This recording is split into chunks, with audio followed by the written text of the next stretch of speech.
And from DPO Surveillance Equipment. We're a full-service surveillance and security equipment company. We have lifetime warranties and guarantees on all the products. We have 24/7, 365 tech sales and customer support. We have perhaps the largest inventory of items that not only can you buy, but you can rent and lay away as well. We have an extremely large video library. I'm doing my morning chores, of course. That's Lazy Bones. He's going to be letting you know he's here, definitely, and has a few things to say about the topic as well. Extremely large video library, very comprehensive articles, totally revamped website, lots of new products, spend a lot of money making sure that the website is optimized for mobile and that it works fast and efficiently, easy to navigate and all that. Now today's session actually has nothing to do with the business, really. It has more to do with the economy. I'd like to chime in on the economy. It's just amazing to me how people take for granted the economic environment that they're operating in. Unfortunately, I see a lot of people who are struggling, and they complain to me as a business person, as a customer, about what they can afford, what they can't afford, and all that. And I could just hear it in their voice. I hear the hesitation, and I hear the disappointment when they find out that they can't afford with the things that they want to afford, and all of that. And it's just a little bit sad. So anyway, today's topic, and most of my economic discussions or podcasts are all about what the problems are and how to recognize them and hopefully make some plans or whatever to address them. Okay, so the topic is all about trade tariffs, tax cuts, wage increases, good consumer goods inflation, and Bitcoin. Okay, so try to take these things in a proper order. Let's take a look at trade tariffs. Okay, trade tariffs, whether they're real or not, they're basically an attempt to get prices up to where corporations want them to be. Okay, let me say that again.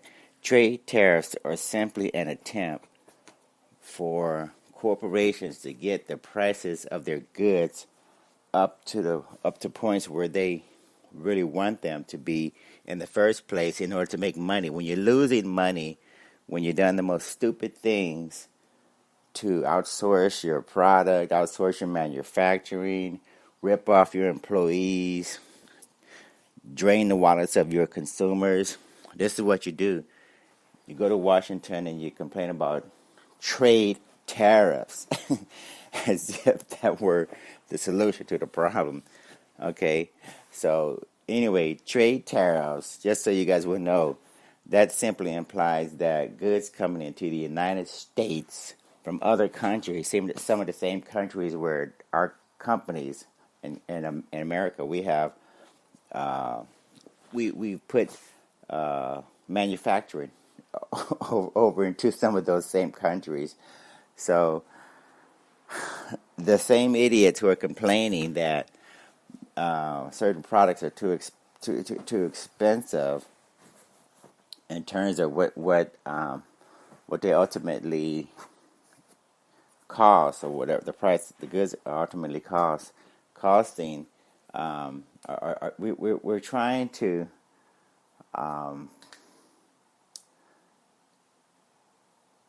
pretend like the problem is China, pretend like the problem is European countries, pretend like the problem is Mexican country, the countries in South America or Central America. That's not where the problem is. Okay, so when you see, believe it or not, China is not flooding the U.S. market with cheap goods per se, because a lot of those goods are made from corporations that are outsourced manufacturing in China.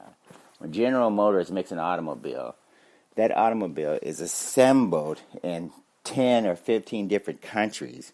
The doors come from here. The brakes come from there. The steering wheel comes from over there. The transmission comes from another country. So there is no such thing now as an ultimate place where one product comes from. The parts for the products are assembled from all over them. They come from all over the map, and then the product is finally assembled, maybe here in the United States. So if you're lucky, you get a product that's assembled in the United States, but the parts definitely are coming from 15 different countries or something. So, let's not pretend like the problem is cheap products coming from a single country. The parts aren't coming from a single country. You should know this. If you don't know it, you better find out, because this is a ruse. This is an attempt to get those prices up, blaming something that shouldn't be blamed, while at the same time pretending like they want to solve a problem that someone else created. The same people who are complaining, they created their own problems. Let me tie this in with the tax cuts also. The tax cuts basically put a lot of money into the coffers of corporations. The corporations that are benefiting from these tax cuts, they were supposed to not only hire people, but they were supposed to pay people real wages, a decent type of wage, so that you can afford to fill up your car with this expensive gas, okay, or a grocery shop at the places where you normally buy groceries. You're supposed to be able to afford a decent amount of groceries, but the tax cuts, and Trump knew this in advance, and Obama knew it, and everybody else knew in advance, that when you give corporations a tax cut, first, everybody, the presidents talk about there's going to be a lot of hiring, people are going to make good money, there's going to be a lot of manufacturing, a lot of investment here in the United States. That's all bullshit, okay? The truth is, the corporations already know in advance, and already knew in advance, as soon as they got those tax cuts, as soon as those billions of dollars were made available to invest and spend, the corporations, they already knew in advance that they were going to buy back their own stock in their own companies, that they were going to increase dividend payouts to their shareholders. So, the employees got screwed, the customers got screwed, and the corporations made out like bandits, because when you buy back your stock, when you increase your dividends, your stock prices go up, and wealthy people get more wealthy. Stupid, poor people become more broke and more poor. Okay, so that's what happened to your tax increase that your president promised that was going to stimulate the economy. It went to buy back stock in corporate America. It went to increase dividends for shareholders. That was the plan all along, and that's what happened. So between prices going up for your milk and your eggs and your gas, which is another thing, when gas goes up, that's a tax on your wages. More of your money that you have to pay to fill up your car goes into the pockets of the people in the Middle East, for instance, and you come home with less money. So let's move right along to inflation, okay? Because believe it or not, your government is finally telling you that inflation is increasing, which it is. Consumer goods, for instance, the milk and the eggs and the gas and the butter and the price of automobiles, the price of TV sets, big screen TVs, all these things are finally experiencing a certain amount of inflation. So what's happening is, as these things experience more inflation, that's another tax on your wages. So the stupid 2% wage increase that you got on average, that the corporations finally gave you after 10 or 20 years, that 2% wage increase is pretty much gone out of the window. But you have to do the math also. You have to remember that a 2% wage increase, and that's an average. It's basically a slap in the face because inflation runs at about 3%, 4%. Easy. Okay, that's minimum inflation that you get every day, all day, throughout history. That's what inflation has been, 3 to 4%. So if somebody gives you a 2% wage increase, they're basically slapping you in the face and telling you must be really stupid to think you're going to get ahead with 2%, but we'll give it to you anyway, especially considering they made you wait for 20 years, 10 or 20 years just to get a decent raise at most jobs. So anyway, with inflation now finally being talked about and they're finally giving you the numbers, they're breaking it out and they're telling you guys that most of the things, which is basically true, but it's underestimated as usual. The price of a number of different things. Groceries 0.5%. Automobile increases on price. The prices for those guys are up around 0.6%. Real estate maybe 0.7%. These are monthly figures. So when you annualize them, multiply them by 12 months in a year, then you start to get 2, 3, 4% increases in your inflation on those items. The real estate, the groceries, the automobiles, the appliances. That's when those numbers become 2, 3, 4%, right? Well, as I mentioned before, if your wage increase was 2%, and most of the things that you have to pay for are 3, 4, or 5% annualized, you're still behind, right? So let's move on to the next item. I think we said we talked about trade tariffs, tax cuts, wage increases, and inflation. Okay. So anyway, those are the four, at least 4 key areas that I want you guys to be aware of, because when you live in a fiat-based world where corporations are intentionally keeping you down by not paying you very much money, while at the same time they're constantly undermining your efforts at making money, making a living, and getting ahead, that means you're not going to get ahead. So anyway, the bottom line is there's going to be a recession coming. If it's not here already, when you get a recession, then that typically means that in this environment, it's really inevitable, because your wages aren't going to allow you to get ahead, right? So when you have any type of financial crisis or anything happens to you personally that devastates your finance, then that tips you over, right? Because you live a week paycheck to paycheck. So that means now you're tipped into this crisis situation where you could no longer afford to live in the house that you have, or keep paying the car note that you have, or because you never were able to invest any money, never able to save any money.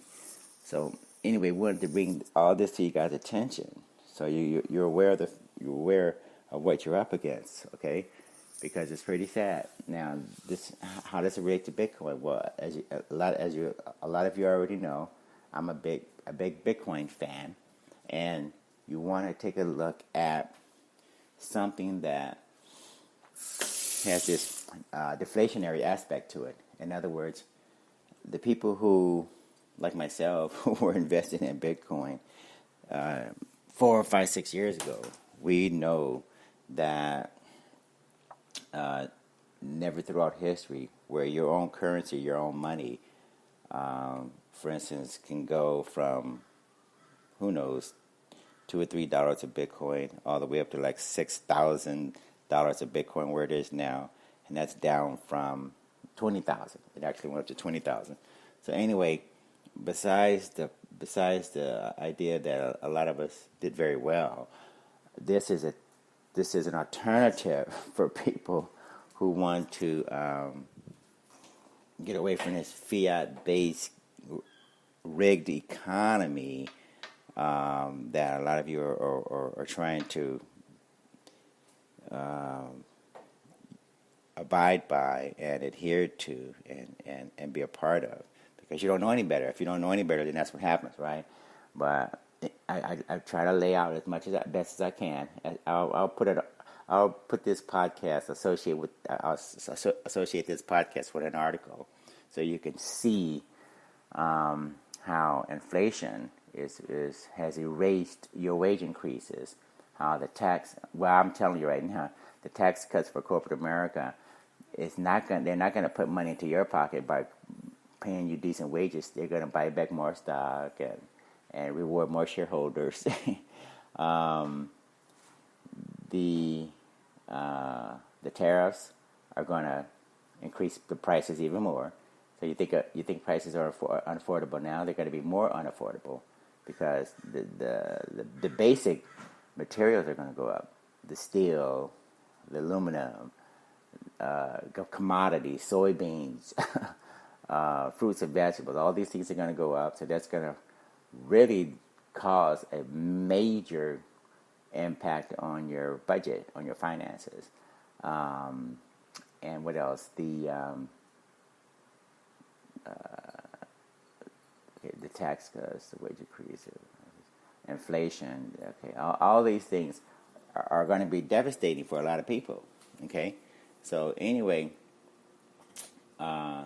take a look at Bitcoin. Take a look at the philosophy behind it. Take a look at what it represents. The opportunity to step away from the traditional fiat-based finance system. When you have printing of money, that causes your money to become devalued. We don't print money in the Bitcoin space because this is finally creating a type of rarity where you can't print more Bitcoin. We got 21 million Bitcoin. You don't print more. You don't fund wars by printing out money, our Bitcoins rather. You don't fund black box projects by printing out trillions of dollars.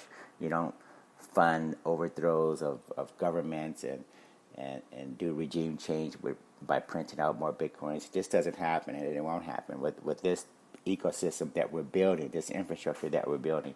So anyway, there's a number of different things that are quite different that you need to take a look at, and hopefully more and more people can survive and get ahead and thrive. Because right now I see a lot of people who are very sad looking.